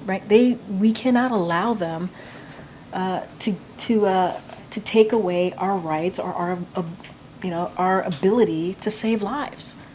We got to save lives here. Children were part of what we saw yesterday. It's not okay. And lastly, East Palestine, Ohio. The president's traveling there. I can't help but think about when Obama went to Flint, Michigan, and he drank water there. I can't help about Jackson, Mississippi, and some of the officials drinking water there. It's two totally different situations with the water. But are you expecting the optics of the president drinking water tomorrow? I can say this, that the president has no concerns with drinking the water in East Palestine. The EPA is confident that the drinking water is safe. I'm sure some of you might remember when the EPA Administrator Regan was there one of the many times that he's visited. He drank the water there last year, so we have no concerns. The Senate's on recess. They're not back until the 26th. The House will go on recess until the 28th, and there's a government funding deadline coming up on March 1st. Does the White House want to see Congress cut recess short and come back and deal with spending bills ahead of that deadline? I mean, you just said something that's very true. Like, the House decided to leave early, and they went on recess. That's what they decided to do. While there are important issues in front of them that they're just not dealing with. That's the House leadership. They made that decision. And it's kind of unfortunate. We need them to do the people's business. They have a really important national security supplemental in front of them that they should take up, that if put on the floor, it would get bipartisan support. There was a border deal, a bipartisan border deal that came out of the Senate. The House leadership, Speaker more specifically, did not want to deal with it. He killed that bill. I mean, there are issues upon issues that they can deal with, and they refuse to. Instead, they went and impeached Secretary Mayorkas on a baseless, shameful way. And so, look, they left early. That's for them to speak to, but that's not what we want to see here. We want them to take action and actually move forward on behalf of the American people. The Senate's out too. Are you concerned that they're cutting this too close to get government funding done? And how worried are you about a shutdown in early March? We believe we're always concerned about a shutdown, but we believe that Congress, both House and the Senate, obviously is their job to keep the government open. And we want them to do that. We want them to continue to keep the government open. It is their basic duty to do that. And so that's what we want to see. That's what we want to see. And they should act sooner, not later. Okay, John. Thanks a lot, Karine. The other day you were talking about the crime rate across the country, and you were absolutely correct in saying how the crime rate has gone down in several large cities, New York and Chicago. But here in the district, it is not. There were 274 homicides here in the District of Columbia in 2023. That's the highest murder rate in more than 2 decades, since 1997. This is the president's home, at least a few days a week. What can he do personally about reducing the level of crime that we're seeing here in the nation's capital? So let me just be very clear. All violent crime, not just here, all violent crime anywhere is completely unacceptable. We just want to make that very clear here. Every community in this country should feel safe, want to be safe, and so that's important. But I will say this, congressional Republicans, they don't seem to feel that way. And I say this because the president has taken action. From the first piece of legislation that he signed into law, American Rescue Plan, only Democrats voted for that. Republicans didn't vote for that. There was billions of dollars in that plan to deal with crime, to make sure there were more law enforcement in communities, to make sure that communities are able to keep families and Americans safe. They didn't vote for that. And we're talking about billions of dollars to federal, state, and local governments, and they didn't vote for it. And so, look, I just talked about the bipartisan gun safety legislation, where he was able to secure that. He took that very seriously, worked with, in that particular instinct, worked with both sides of the aisle to get that done, something we hadn't seen, again, in 30 years. Just last month, the Department of Justice committed more federal prosecutors, agents, and analysts to fighting gun crime in D.C. That matters. That's an action that the Department of Justice took. So, look, we need to do more. But the president has taken this very seriously. From the first couple of months of his administration, signing that American Rescue Plan and getting billions of dollars into communities was indeed incredibly important. Again, Republicans did not sign that. They did not vote for that. So it's just a Republican issue, the large number of homicides that we're seeing here in the district. There's That's nothing. not the question you asked me. You asked me, you asked me, what else can the president do? I laid out what the president did. I also called out Republicans for not doing enough, for not working with the president on trying to actually deal with an issue. That's what you asked me. That's what I answered. Go ahead, Ed. Go ahead, Ed. Thank you, Karine. Thanks, Karine. Two very different questions. One on China and the southern border. More than 20,000 Chinese migrants have illegally crossed the southern border in 2024, and the vast majority, according to the National Border Patrol Council president, have been single men of military age. What kind of national security issue is this, given China's hacking of U.S. infrastructure, the spying that they do, and the other aggressions? So look, we take that very seriously, what's happening at the border. Everybody, we try to make sure that, as it relates to unlawful crossings, we certainly do everything that we can to make sure that we deal with that in a real way. Look, the DHS has fully mobilized their agency to deal with what's happening. We saw in January, we saw a 50% drop from the month before of illegal entries. That matters.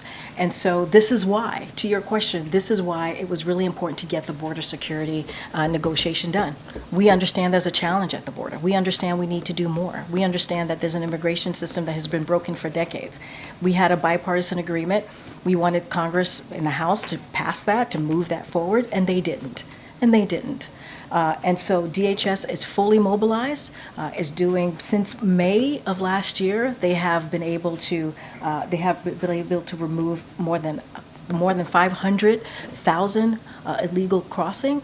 And so that is something that they're going to continue to work really hard. The president has added more CBP, more patrol officers on the border, but we need more. We understand we need more. And on the student loans things you did, the CBO director testified on Capitol Hill yesterday saying that the fiscal policy currently is unsustainable. Then he went on to say that the changes to the SAVE program for forgiving more student loan debt would cost taxpayers more than $100 billion.